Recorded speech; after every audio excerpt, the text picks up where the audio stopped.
बिस्मिल्लाहिर्रहमानिर्रहीम। अस्सलाम वालेकुम। दोस्तों, आज की वीडियो में हम आपको एक हैरत अंगेज म्यूज़ियम के बारे में बताने जा रहे हैं। क्या आपने आज से पहले ईरान में इसराइल की जेल के बारे में सुना है, जहां अब भी कैदियों की चीखें सुनाई देते हैं? क्या आपने ईरान के आयतुल्लाह खामनाई के बारे में जाना कि वो किस जेल में बंद रहे? अगर नहीं तो आज की ये वीडियो आपके लिए बहुत इन्फॉर्मेटिव होने वाली है, क्योंकि हम आज आपको एक हैरत अंगेज़ म्यूज़ियम के बारे में बताने जा रहे हैं। ऐसा पुरस्कार और खौफनाक म्यूज़ियम दुनिया में कहीं भी नहीं है, सिर्फ ये ईरान के शहर तेहरान में है। ये म्यूज़ियम इतना ख़तरनाक क्यों बनाया गया और यहाँ पर ऐसा क्या था कि अब भी यहाँ आते ही आप पे सख्ता तारी हो जाए? नाज़रीन, हमें यकीन है कि आपने इस हैरत अंगेज़ म्यूज़ियम के बारे में आज से पहले नहीं सुना होगा और आपने इसके बारे में नहीं जाना होगा। जी हाँ दोस्तों, इस म्यूज़ियम का नाम है मोज़ाए इबरत यानी इबरतनाक म्यूज़ियम। ये ईरान में है। इसे इसराइल और अमेरिका की एक एजेंसी ने बनाया था। ये तो आपके इल्म में होगा कि 40 साल पहले इस्लामी मुल्क ईरान में इनकलाब आया था। लेकिन क्या ये इनकलाब आसानी से आ गया था? इनकलाब से पहले शाह की हुकूमत और अमेरिका इसराइल वहाँ क्या क्या करते थे, कैदियों को क्या क्या सज़ाएं देते थे, ये सब जानने के लिए आप आज की ये वीडियो ज़रूर देखें। नाज़रीन, ईरान में इनकलाब से पहले जो भी इस्लाम की बात करता था, कोई किताब लिखता था या पढ़ता था और इस्लाम फैलाने की बात करता था, उसे इस जेल में बंद कर दिया जाता था। उस पे मजालिम के पहाड़ ढाए जाते थे। इस जेल को बाद में म्यूज़ियम बना दिया गया। यही वो जेल है जहां पर ईरान के सुप्रीम लीडर आयतुल्लाह खामनाई भी कई माह तक कैद में रहे। हम आपको इस म्यूज़ियम के बारे में मुकम्मल तफसील से बताते हैं। ये मोज़ाए इबरत है। इससे इसराइल और अमेरिका की एजेंसी स्वाक का अकूबत खाना भी कहा जाता है। ये वो जगह है जहां अब भी चीखें सुनाई देती हैं। यहाँ पर ऐसे लोगों को लाया जाता था जो ईरान में इनकलाब इनकलाब का नारा लगाते थे, इस्लाम की बात करते थे। इस अकूबत खाने में मर्द ही नहीं बल्कि औरतों को भी लाया जाता था। इन पर इंसानियत सोज मजालिम ढाए जाते थे, जिनको सुनकर रूह भी कांप जाती है। कैद के दौरान इन मर्दों और औरतों पर अमेरिका और इसराइल से तरबियत याफ्ता टॉर्चर के माहिरीन इन कैदियों पर तशद्दुद के नए नए बहिमाना तरीक़े आजमाया करते थे। इनकलाबी तहरीक में शामिल बासमत ख़ातीन को यहाँ कैद किया जाता था। उनकी आबरू रेजी की जाती थी और शदीद टॉर्चर का निशाना बनाया जाता था। लेकिन 1979 में इस्लामी इनकलाब की कामयाबी के बाद यहाँ इनकलाबी अवाम ने धावा बोल दिया और यूं शाही खुफिया पुलिस सावात का ये बदनाम ज़माना मरकज़ एक म्यूज़ियम में तब्दील कर दिया गया था। दोस्तों, आप जब इस जेल का करीब से मुशाहिदा करेंगे तो आपको अंदाज़ा होगा ये कितना खौफनाक किस्म का मरकज़ था। जेल के एक एक कमरे और इसके दरो दीवार से वहशत टपक रही है। ईज़ा रसानी का ये खुफिया मरकज़ 3 मंजिला इमारत में वाक़ है, जिसमें 4 कैद खाने हैं, जिनमें इनफरादी कोठरियों की तादाद 86 है। हर कोठरी का साइज़ 1 मीटर बाय 1.5 मीटर है। इसके अलावा 18 कोठरियाँ और हैं, जिनमें सबसे बड़ी कोठरी 30 मीटर की है, जहाँ बैक वक्त 30 कैदियों को रखा जाता था, यानी फ़ी कैदी के लिए 1 मीटर जगह। ये खुफिया अकूबत खाना 1932 में रज़ा खान शाह पहलवी के बाप के हुक्म पर तामीर हुआ था। इस वहशतनाक अकूबत खाने का नक्शा जर्मनी के माहिरीन ने तैयार किया और 6 साल के अरसे में उन्हीं की निगरानी में इसकी तामीर मुकम्मल हुई। इस खुफिया जेल के कई हिफाजती हिसार बनाए गए थे। यहाँ से कैदियों का फरार मुमकिन नहीं था। यहाँ कैदियों को इबरतनाक सज़ाओं के साथ साथ शाह की हुकूमत के मुखालिफिन को ठिकाने लगाए जाने का काम भी किया जाता था। इस खुफिया जेल में एक भयानक किरदार डॉक्टर अहमदी का था, जो लोगों को जहर के इंजेक्शन लगाकर कत्ल किया करता था। मोज़ाए इबरत की इमारत के अंदर घुसते ही सावाक के सरबराह कर्नल नसीरी की जहाज़ी साइज़ की गाड़ी नज़र आती है, जो हर तरह के वसाइल से लैस है। टेलीफोन और टेलीविज़न और न जाने कौन कौन से जासूसी के आलात गाड़ी में नस्ब हैं। कर्नल नसीरी का मोमी मुजस्मा गाड़ी के अंदर उसकी यूनिफॉर्म के साथ बिठाया गया है, जिसके हाथ में फरवरी 1979 का एक अखबार है, जिसकी शाह सुर्खी है कि शाह रफ्त यानी शाह भाग गया। दोस्तों, कर्नल नसीरी को दीगर सावाकी अफसरान की तरह भागने का मौका नहीं मिल सका था और इनकलाबियों के हत्थे चढ़ गया था।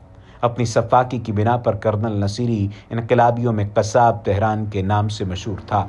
बहरहाल जासूसी के इतने बड़े नेटवर्क को चलाने वाला यह शख्स खुदा के कहर से बच न सका और दीगर जालिमों की तरह अपने मंतकी अंजाम को पहुंचा। इमारत के दाखिली हिस्से की दीवारों पर इन कैदियों की नेम प्लेट लगा दी गई है जो कभी यहाँ कैद रहे और सौबतें बर्दाश्त की। आयतुल्ला खामनाई जिस जेल में कैद रहे वहाँ एक प्लेट लगाई गई है। दोस्तों, अब आपको बताते हैं यहाँ पर कैदियों को लाया कैसे जाता था। सावाक के इस खुफिया मरकज के अंदर जाने के बाद कैदी को उसकी मखसूस कोठरी में ले जाने के लिए जिस दरवाजे से गुजरना पड़ता था उसकी चौखट को जमीन से काफी ऊंचा करके बनाया गया था।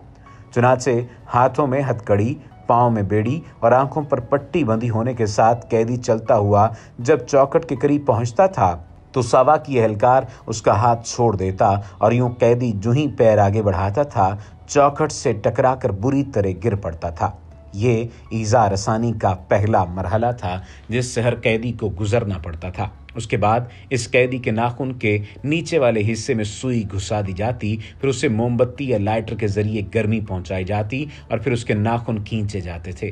तफ्तीश के दौरान कैदी को लोहे की कुर्सी पर बिठाकर शिकंजे में कस दिया जाता था, फिर नीचे हीटर रोशन कर दिया जाता। तशद्दुद का एक और तरीका यह था कि कैदी को जमीन पर लेटाकर उसके पैर शिकंजे में कसकर तलवों पर बिजली के एक मोटे तार को इतना मारा जाता था कि तलवे फट जाते थे और कैदी के लिए पैर टेक कर चलना नामुमकिन हो जाता था। मुमकिन होता भी तो कैसे? इस काम पर मामूर शख्स अपने काम में इतना माहिर था कि कैदी के पैर को 25 हिस्सों में तकसीम करता था और फिर बिजली का तार उसके सिर्फ एक हिस्से पर मारता था कि पैर का बाकी हिस्सा महफूज रहे और बाद के मरहले में ईजा रसानी के काम आए, इसलिए कि पूरा जख्मी हो जाने के बाद पैर के बेहिस हो जाने का खदशा होता था और पैर बेहिस हो जाएगा तो पैर पर पड़ने वाली ज़रब को कैदी बर्दाश्त कर लेगा और ये चीज़ सावाक के सफ़ाक एहलकारों के काम को मुश्किल बना देती थी। लिहाजा उसकी तरकीब ये निकाली गई कि पैर के पूरे तलवे को एक वक्त में निशाना न बनाया जाए। कैदियों को एक ऐसी मशीन पर बिठाया जाता था जो खलाई जहाज़ अपोलो से शबाहत रखती थी।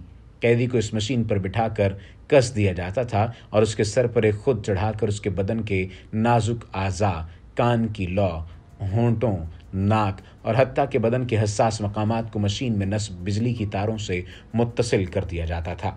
इस दौरान कैदी के जिस्म पर बिजली के एक मोटे तार से कोड़े बरसाए जाते थे और उसके साथ इलेक्ट्रिक शॉक दिए जाते थे। ईजा रसानी के इस मरहले में कैदी की दिलखराश आवाज़ें पूरी इमारत को हिला कर रख देती थीं और तमाम कैदी सहम कर रह जाते थे। कैदियों को बदन के मुख्तलिफ मकामात पर इलेक्ट्रिक शॉक पहुंचाए जाने के सबब उनके बदन की रगें फट जाती थीं और गुर्दों के अंदर ब्लीडिंग शुरू हो जाती थी और कैदी महीनों पेशाब में खून आने की दर्दनाक कैफियत से दुचार रहता था। इमारत के सहन में बने हुए हौज में जबरदस्ती कैदी के सर को डुबोए रखना, एक छोटे से लोहे के पिंजरे में बंद करके नीचे आग रोशन करना और पिंजरे के सुराखों से कोड़े बरसाना, भूखा प्यासा रखना और फिर निजासत वाले बर्तनों में खाना पानी देना और इस तरह की अजियत के बहुत से तरीके इस्तेमाल किए जाते थे। इनकलाबी तहरीक के उरूज के ज़माने में इस अकूबत खाने का सफ़ाक तरीन शख्स मनोचहरी था जो अपनी सफ़ाकी, टॉर्चर के नित नए तरीकों और ख़ातीन कैदियों की उस्मत दरी के हवाले से बहुत बदनाम था। जी हाँ दोस्तों, ये ईरान में इस्लामी इनकलाब से पहले की बातें हैं। आप यहाँ पर होने वाले मजालिम के बारे में सुनिए और दिल काबू में कर लीजिए। दोस्तों, रज़ा खान के बेटे मोहम्मद रज़ा पहलवी ने बादशाह संभालते ही इसको और भी मजालिम से भर दिया था। जो शख्स भी इनकलाब की बात करता था उसे यहाँ जुल्म बर्बरियत का निशाना बनाया जाता था। रज़ा पहलवी ने यहाँ अमेरिका जासूस भर्ती किए जो अमेरिका में खुफिया रिपोर्ट देते थे। सावाक की इस खुफिया इमारत को कुछ इस तरह से डिज़ाइन किया गया था कि इसकी कोठरियाँ गर्मियों में सख्त गर्म और सर्दियों में सख्त सर्द हो जाती थी।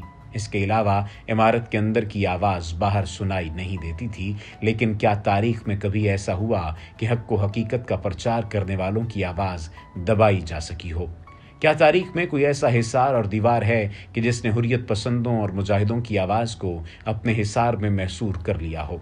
रज़ा शाह पहलवी के दौर में इस खुफिया मरकज़ में लाए जाने वाले मुतअद्दिद कैदी ऐसे थे कि जो ईज़ा रसानी के माहिर सावाक के शिकंजों की ताप ना लाकर इस खुफिया जेल के हिसार में दम तोड़ गए। कम उम्र तरीन कैदी 13 साल का लड़का था जो शाही जल्लादों के हाथों ईजा रसानी की ताब ना लाकर शहीद हो गया था और सन रसीदा शख्स 70 साल से ज्यादा का बूढ़ा शख्स था। आपने देखा कि ऐसे इस्लाम की बात करने वालों और इनकलाब का प्रचार करने वालों के साथ कैसा सलूक होता था। यहाँ कैदियों और तशद्दुद करने वालों के मोमी मुजस्मे बनाकर नस्ब किए गए हैं जो हकीकी मंजर कशी करते हैं। मुतादिद कैदियों को यहाँ मौत की सज़ा दी गई, जिसमें 17, 18 और 19 साल की उम्र के 3 सगे भाई भी शामिल हैं। यहाँ पर कोठरियों में इन शख्सियात के मोमी मुजस्मे भी बनाकर रखे गए हैं जो इनकलाबी तहरीक के दौरान यहाँ कैद रहे। जैसे ईरान के सुप्रीम लीडर को भी यहाँ काफ़ी अरसा छोटी सी तंगी तारीख कोठरी में कैद रखा गया था। अब इसी कोठरी में उनका मोमी मुजस्मा रखा गया है। इसके अलावा शहीद आयतुल्लाह बहिश्ती को यहाँ बहुत ज़्यादा अजियतें दी गईं, उनका मोमी मुजस्मा भी है। डॉक्टर अली शरीयती, मुख्तलिफ उलमाए कराम और आयतुल्लाह आज़ाम, मुतअद्दिद ख़वातीन और मर्द कैदियों के मोमी मुजस्मे हैं जो हकीकत से करीब तर दिखाई देते हैं। तो दोस्तों, आपको ईरान में इनकलाब से पहले के हालात के बारे में जानकर कैसा लगा, हमें कमेंट सेक्शन में ज़रूर बताइएगा। अगली वीडियो में हम आपको इनकलाब के अगले मरहले बताएंगे।